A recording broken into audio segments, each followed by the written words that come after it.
Picture this. It's Saturday night.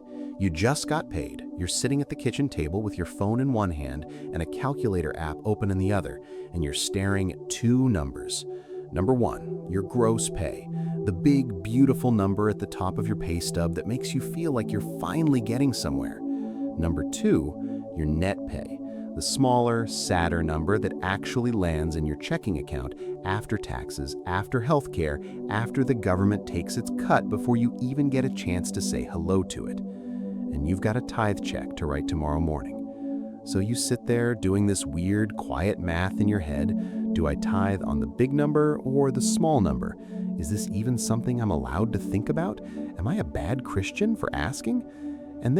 And I know this happens because hundreds of you have messaged me about this exact moment.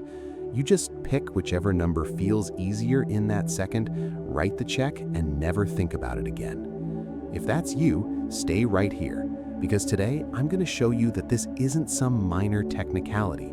This one decision, repeated year after year, can be worth literally thousands of dollars to your household. We're talking about a gap that for a lot of families lands right around $7,500 a year.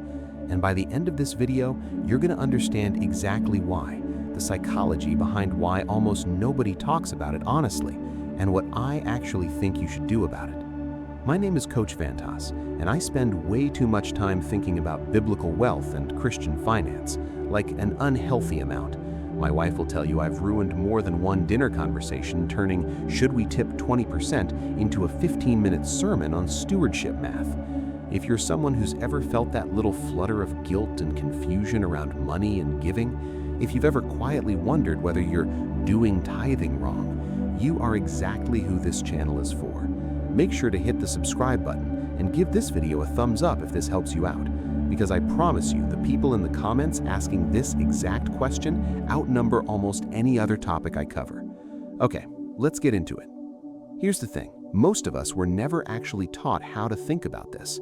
We were taught the conclusion, tithe 10%, without anybody ever sitting down and explaining what that 10% is supposed to be 10% of. And look, most pastors aren't dodging the question because they're hiding something. They're dodging it because it's genuinely uncomfortable to stand up front and say, give until it's a little uncomfortable, and then immediately get specific about payroll deductions. So the topic just gets skipped, generation after generation. Now here's where I'm going to challenge an assumption a lot of you are carrying around without even realizing it. Most people assume that before or after taxes is a small, almost irrelevant detail, like deciding whether to round up at the gas station, a rounding error, not worth a whole video. It is not a rounding error. For some of you, it is the difference between giving generously out of genuine conviction and giving out of guilt while quietly resenting it. And those two postures produce completely different financial and spiritual outcomes over a lifetime. Let's talk numbers for a second, because this is where it gets real. Research from groups that study church giving, like Barna Group and the longtime Empty Tomb studies, has consistently found that even with committed, church-attending Christians, only a small minority, often cited in single digits, actually give a full 10% of their income. Most people who say they tithe are giving somewhere between 2 and 5%. Now here's what most people don't realize. A huge chunk of that gap isn't about generosity at all. It's about confusion. People aren't necessarily choosing to give less. They're calculating off the wrong base number, rounding down out of uncertainty, or just giving something because the math felt too complicated to nail down. The confusion itself is quietly costing the kingdom, not because people are stingy, because nobody ever gave them a clean framework. That's a tragedy, honestly, because once you see the framework, this stops being confusing in about 90 seconds. Okay, let's do the actual math with actual dollars, because vague principles don't pay bills and they don't fund missions trips either. Scenario 1, a typical household. Let's say you and your spouse bring in a combined $75,000 a year in gross income. After federal tax, state tax, and FICA, Social Security and Medicare, your effective tax rate lands around 18%. That means your net take-home pay is roughly $61,500. If you tithe on the gross, the $75,000 a year, your tithe is $7,500 a year. If you tithe on the net, the $61,500 that actually hits your bank account, your tithe is $6,150. That's a difference of $1,350 a year. Not nothing, real money. A used car repair, 4 months of groceries, a semester of curriculum if you homeschool. Now here's where it gets really interesting. That gap doesn't stay flat, it scales with your income and your tax bracket. The more you earn, the bigger the dollar swing between gross-based tithing and net-based tithing, which means this question doesn't get less important as your income grows, it gets more important. So why don't we talk about this honestly? Why does this question make so many of us squirm? Here's what I think's actually going on psychologically, and I want to walk through it carefully because I think this is the real heart of the video. First, loss aversion. Behavioral economists have shown for decades that humans feel the pain of losing money roughly twice as intensely as we feel the pleasure of gaining the same amount. So when you're staring at that gross number, your brain doesn't calmly compute 10% of this. Your brain registers, "I'm about to lose $7,500" as a genuine threat. That triggers your nervous system the same way a financial emergency would. No wonder people unconsciously gravitate toward the smaller number. It's not greed, it's biology managing perceived pain. Second, mental accounting. This is a concept from behavioral finance, the idea that we don't treat money as one big fungible pool. We mentally sort it into little buckets. This is my tax money, it was never really mine. This is my take-home, this is the real money. The problem is, those buckets are completely arbitrary. The government doesn't care which bucket you put your tithe in, neither does your bank account at the end of the year. But your brain absolutely cares, and that bucket logic quietly steers your generosity without you ever consciously deciding anything. Third, and this is the one nobody says out loud, ambiguity gives us permission to default toward comfort. When a command is vague, our brains don't go, "Let me study this rigorously and choose the more generous interpretation." Our brains go, "Great, I'll pick whichever interpretation costs me less, and I'll feel zero guilt about it because the rule wasn't clear anyway." That's not a character flaw unique to you. That's how every human brain is wired. It's why companies write confusing terms of service. Confusion benefits whoever has the most to lose from clarity. Now, you might be thinking, "Coach, are you saying I'm being selfish if I tithe on net income?" No, I am explicitly not saying that. I'm saying something different, and I think more important. Most people aren't making a decision at all. They're defaulting. And defaulting is never the same thing as deciding. One is passive, the other is an act of stewardship. Here's a way to think about it that I use with clients all the time. Imagine a farmer in the Old Testament, because remember, tithing literally comes from agricultural law in Leviticus and Deuteronomy. The farmer brings in a harvest of grain. He doesn't first subtract the cost of seed, water, labor, and equipment, and then tithe on whatever profit is left. The tithe was calculated off the increase, the harvest itself, the first fruits, before he started carving it up for expenses. Your gross income is your harvest. Taxes are one of the expenses that come out of managing that harvest, just like seed costs or labor costs came out of the farmer's harvest. The biblical pattern, when you trace it through Scripture, leans toward giving off the increase, the first fruits, not off whatever happens to survive the obstacle course of modern deductions. Now, and this is important, I'm not saying that's a legal requirement with a penalty clause attached.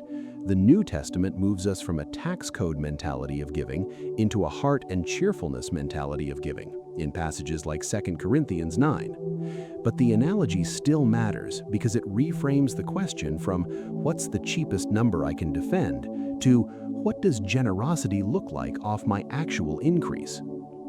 Now, you might be thinking, "Coach, taxes aren't optional. The government takes that money whether I like it or not. I never even see it. How can I tithe on money I never touch?" That's a completely fair objection, and I respect it. Here's my honest answer. There is no verse that says, "Thou shalt calculate thy tithe using a 1040 form." This is a wisdom question, not a salvation question. Nobody's going to hell over a tax bracket calculation. But I'd push back gently on one piece of that logic. You also never touch your 401k contribution, or your health insurance premium, or your employer's share of Social Security. Yet all of that still represents value generated by your labor. Never touch it isn't actually a clean dividing line once you look closely. Now, you might also be thinking, but coach, if I tithe on gross, I literally cannot afford my bills. And to that, I'd say, please, please don't put yourself in financial bondage trying to hit a percentage. Scripture is incredibly clear that giving should flow from willingness and capacity, not from guilt-driven math that puts your family at risk. If gross-based giving genuinely isn't sustainable for your season of life, net-based giving with a generous heart is not a failure, it's wisdom. The goal was never the number. The number was always supposed to be evidence of something happening in your heart. So here's the layer most personal finance content completely skips, and it's the part I actually want you to remember after you close this video. The before tax versus after tax question is really a stand-in for a much bigger question. Are you giving based on what you can defend or what you can grow into? Here's what I mean. Couples I've coached who start with net-based giving and consciously, deliberately step up toward gross-based giving over 2 or 3 years almost universally report something strange. Their relationship with money gets less anxious, not more. Not because the math got easier, it didn't. They were objectively giving more, but because they stopped treating every dollar as a battleground to be defended and started treating their income as something flowing through them rather than something they were white-knuckling onto. That's the psychological flip. Scarcity mindset asks, how little can I give and still be technically obedient? Abundance mindset asks, what does generosity look like as my capacity grows? The first mindset keeps you doing mental math on a calculator at the kitchen table forever. The second mindset turns giving into a measurable, trackable, joy-producing habit instead of a recurring guilt spiral. And practically, the data backs this up too. Generous givers, across multiple long-term studies on giving and well-being, consistently report higher life satisfaction and lower financial anxiety than non-givers at the same income level. Not because giving magically multiplies your bank account through some prosperity gospel formula. I don't teach that, and I'd encourage you to be skeptical of anyone who does.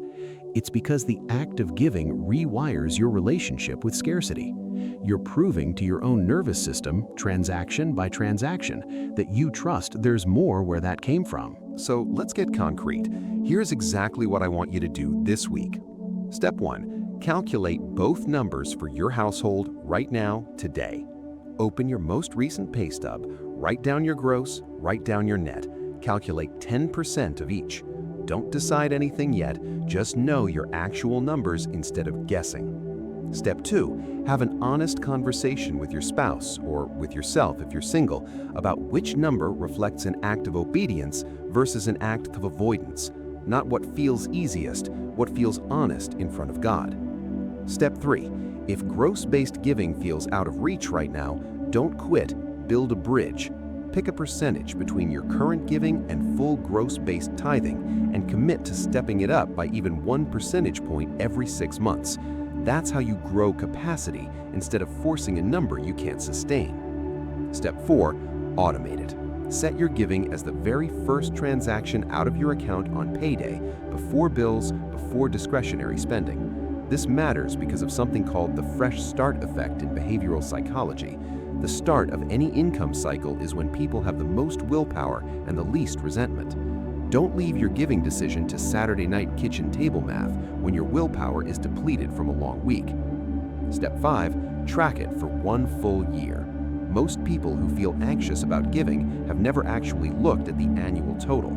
Seeing we gave $7,200 this year and somehow every bill still got paid does more for your faith than any sermon will.